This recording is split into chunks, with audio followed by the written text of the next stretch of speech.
बिस्मिल्लाहिर्रहमानिर्रहीम। अस्सलाम वालेकुम स्टूडेंट्स, उम्मीद करता हूँ आप खैरियत से होंगे। स्टूडेंट्स, आज हम क्लास 9 मैथमेटिक्स का चैप्टर नंबर 5 करेंगे और उसकी एक्सरसाइज है 5.4। तो 5.4 का हम पहला क्वेश्चन करने जा रहे हैं, जो कि कुछ इस तरीके से है, बुक के अंदर प्रिंटेड। ये क्वेश्चन नंबर 1। तो आज हम इसे सॉल्व करेंगे। जी स्टूडेंट्स, मैंने इसे टाइप कर लिया है। तो पहला क्वेश्चन है हमारा एक्सरसाइज 5.4 का, factorise the following cubic polynomial by factor theorem. यानी ये जो पॉलिनोमियल है इसे हमें फैक्टराइज करना है। हमने फैक्टर थ्योरम के मेथड से इस पूरी पॉलिनोमियल को फैक्टराइज करना है। तो फैक्टर थ्योरम जो है आज हम इंट्रोड्यूस करेंगे। एक डिफरेंट वे है पॉलिनोमियल को फैक्टराइज करने का। तो शुरू करते हैं। यहाँ से हम अपना सोल्यूशन स्टार्ट करेंगे। सोल्यूशन में सबसे पहले जो पॉलिनोमियल है इसको लिख लेते हैं। X cube minus 2x square minus x plus 2। तो ये हमारे पास पॉलिनोमियल है स्टूडेंट्स। अब हम इसे फैक्टराइज करेंगे। फैक्टर थ्योरम से फैक्टराइज करने का मेथड कुछ इस तरीके से है कि आपने ये जो लास्ट टर्म में जो ये 2 है और जो शुरू की टर्म है, जो लीडिंग वेरिएबल का कोएफिशिएंट है, वो यहाँ पे हमारे पास 1 है। इसको हमने मल्टीप्लाई कर देना है लास्ट टर्म से। यानी दूसरे लफ्ज़ों में हम एक्सट्रीम टर्म्स को मल्टीप्लाई करते हैं। एक्सट्रीम टर्म्स को हम जो है मल्टीप्लाई करते हैं। तो इनको हम सेपरेटली जो है वो लिख लेंगे। 2 को 1 से अगर मल्टीप्लाई करते हैं 2 टाइम्स, और दोनों ही पॉजिटिव हैं, तो हमारा जो आंसर आएगा वो 2 होगा। और 2 के स्टूडेंट्स हमने ऐसे फैक्टर्स फाइंड करने हैं जो x की वैल्यू देते हो। तो सबसे पहले हम क्या करें कि इस 2 के फैक्टर्स फाइंड करने हैं। सबसे पहला जो फैक्टर होता है प्लस माइनस 1 होता है। यानी 1 के टेबल में 2 का 2 आता है, तो पहला फैक्टर जो है 2 का 1 हो जाएगा। तो स्टूडेंट्स हम इसको कुछ इस तरीके से लिखेंगे, प्लस माइनस 1 करके लिखेंगे, ताकि हमें पॉजिटिव वैल्यू और नेगेटिव वैल्यू दोनों अगर हम तो। और दूसरा जो नंबर है हमारे पास 2 के टेबल में 2 इटसेल्फ आता है। 2 जैसे आप जानते हैं कि प्राइम नंबर है, या 1 के टेबल में आएगा या ये अपनी टेबल में आएगा। तो सेकंड फैक्टर जो होगा इसका 2 होगा। तो हम इसको कुछ इस तरीके से लिखेंगे कि प्लस माइनस 2 करके इसको लिखेंगे। तो अब हम इसको लिस्ट डाउन कर लेते हैं नीचे। तो सबसे पहला जो x की वैल्यू है वो हमारे पास होगी +1। तो +1 से स्टार्ट करेंगे।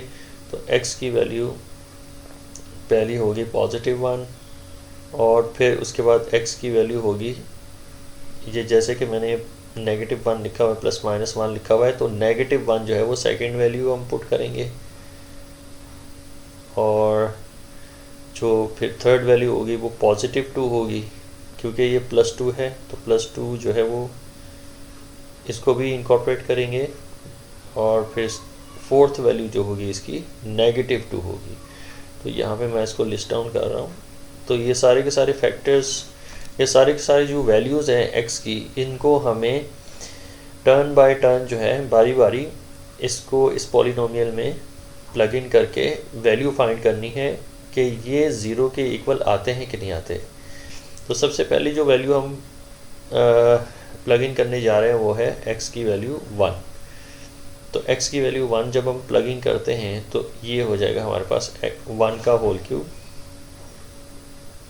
-2 टाइम्स 1 होल स्क्वायर -1 और +2। ये स्टूडेंट्स इक्वल होना चाहिए 0 के। तो अब हम इसको सॉल्व करते हैं। तो ये हो जाएगा हमारे पास 1 का क्यूब 1 ही रहेगा, और 1 का स्क्वायर भी 1 ही रहेगा। तो 1 को -2 से मल्टीप्लाई करें तो -2 आंसर आएगा। और ये स्टूडेंट्स -1 हो जाएगा, और ये हो जाएगा +2। इसको मैं कॉपी कर लेता हूँ, इज इक्वल टू 0। अब हमें क्लियरली पता चल रहा है कि ये सारी की सारी वैल्यूज़ जो हैं वो कैंसिल हो रही हैं, यानी कि +1 जो है वो -1 से कैंसिल हो गया, -2 जो है वो +2 से कैंसिल हो गया, तो आंसर आ गया 0। तो यहाँ पे भी 0 है लेफ़्ट हैंड साइड पे भी, और राइट हैंड साइड पे भी हमारे 0 है। तो अगर तो ये पूरा पूरा डिवाइड हो रहा है कि हमारे पास जो रिमाइंडर है कुछ नहीं बचता, तो इट मीन्स जिस वैल्यू से हमने इसको डिवाइड किया, यानी x की वैल्यू 1 रख के हमने इसको डिवाइड किया है, तो ये 1 जो है ये एक इक्वेशन है। x = 1 जो है वो एक इक्वेशन है। x की वैल्यू हमने 1 रखी है, तो ये पूरी पॉलिनोमियल जो है डिवाइड हो गई है। तो 1 जब दूसरी साइड पे जाएगा, x की तरफ जाएगा, तो x -1 हो जाएगा। तो इसका मतलब ये जो एक फैक्टर हमारे पास बन के निकल के आया है, ये x -1, ये इस पूरी पॉलिनोमियल का फैक्टर है, यानी इस पूरी पॉलिनोमियल को ये x -1 जो है कम्प्लीटली डिवाइड करता है, हमारे पास रिमाइंडर कुछ भी नहीं बचता। तो हमारे पास जो ये फर्स्ट फैक्टर जो बन के आया है वो है x -1। अब हम ट्राई करेंगे कि x की वैल्यू अगर -1 रखें तो क्या ये पूरी पॉलिनोमियल को डिवाइड करेगा कि नहीं। तो एक बात तो आप ज़हन नशीन ये कर लें कि यहाँ पे जो फर्स्ट वैल्यू है ना, ये x3, यानी x3 का मतलब है कि x को हम मल्टीप्लाई करें 3 टाइम्स विद ईच अदर, तो हमारे पास जो आंसर आता है वो x3 आता है। तो इसका मतलब ये हुआ कि x इस तरह के 2 और फैक्टर होने चाहिए, क्योंकि एक फैक्टर तो हमने फाइंड कर लिया, वो है x -1। अगर इस तरह के 2 और हो जाएं तो x टाइम्स x जो है वो x3 बनाते हैं। तो हमें जो है 2 और इस तरह के फैक्टर चाहिए ताकि हम x3 को कंप्लीट कर सकें। तो अब हम देखते हैं कि अगर x की वैल्यू -1 रखें सेकंड फैक्टर फाइंड करने के लिए, तो क्या ये पूरी पॉलिनोमियल को डिवाइड करता है कि नहीं। तो इसको हम सॉल्व करेंगे, ये हो जाएगा हमारे पास x3। इस पॉलिनोमियल को जो है वो मैं कॉपी डाउन करता हूँ। सबसे पहले 2x² - x + 2 = 0। अब x की वैल्यू जो हम रखने जा रहे हैं वो होगी -1। तो -1 को हमने जब प्लग इन करना है इस पॉलिनोमियल में, तो कुछ इस तरीके से आएगा, ये -1 का होल क्यूब -2 ×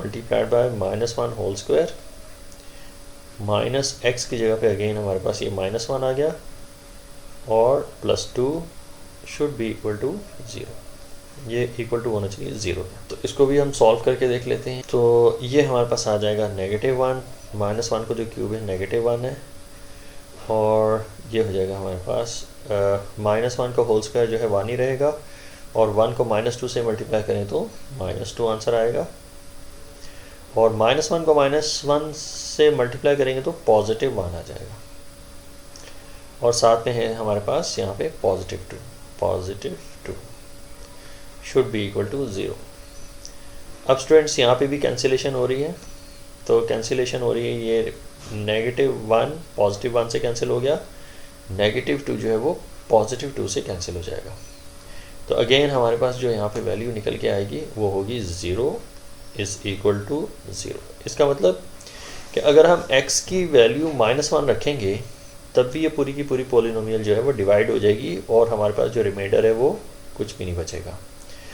तो हम इसको नोट डाउन कर लेते हैं। हमने x की वैल्यू अब की बार क्या रखी, -1 रखी। तो -1 रखी है, तो इसका मतलब ये हुआ कि जो फैक्टर बनेगा ये -1 जो है x की तरफ जाके +1 हो जाएगा। तो अब की बार जो फैक्टर है वो x + 1। तो ये दोनों फैक्टर्स हमारे पास निकल आए। अब स्टूडेंट्स हमें लास्ट फैक्टर चाहिए, तो हमें एक और फैक्टर जो है वो फाइंड आउट करना पड़ेगा, क्योंकि हमें यहाँ पे x³ जो है वो कंप्लीट करना है। x के पेयर्स 3 जो पेयर्स हैं उनको कंप्लीट करना है। तो हमारे पास जो लास्ट फैक्टर है उसको हम फाइंड आउट करने की कोशिश करते हैं। अब हमारे पास x की 2 पॉसिबल वैल्यूज़ रह गई हैं, और वो हैं x = 2 और x = -। तो स्टूडेंट्स अब की बार हमने जो x की वैल्यू लेनी है वो 2 लेनी है।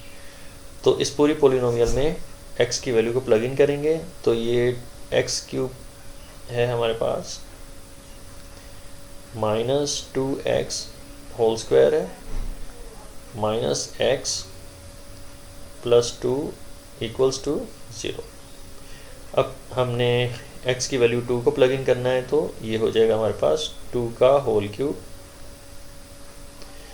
-2 टाइम्स x स्क्वायर की जगह पे 2 का स्क्वायर आ जाएगा, माइनस अगेन x की जगह पे +2 आएगा और साथ में है ये +2 = 0।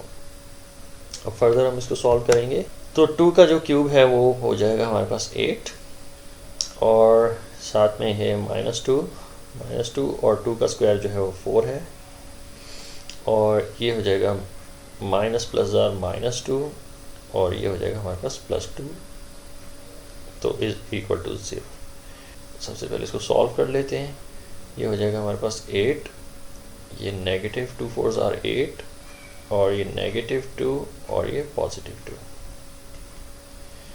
तो हमारे पास ये कैंसिलेशन हो रही है यहाँ, तो हम इसको कैंसिल कर देंगे। +8 जो है वो -8 से कैंसिल हो जाएगा, -2 जो है वो +2 से कैंसिल हो जाएगा। तो यहाँ पे हमारे पास जो आंसर रहेगा वो रहेगा लेफ़्ट हैंड साइड पे 0 और चूँकि हमारे राइट हैंड साइड पे भी 0 है, तो इसका मतलब ये कम्प्लीटली इस वैल्यू ने कम्प्लीटली इस पॉलिनोमियल को डिवाइड कर दिया है। तो कौन सी वैल्यू हमने रखी थी? 2।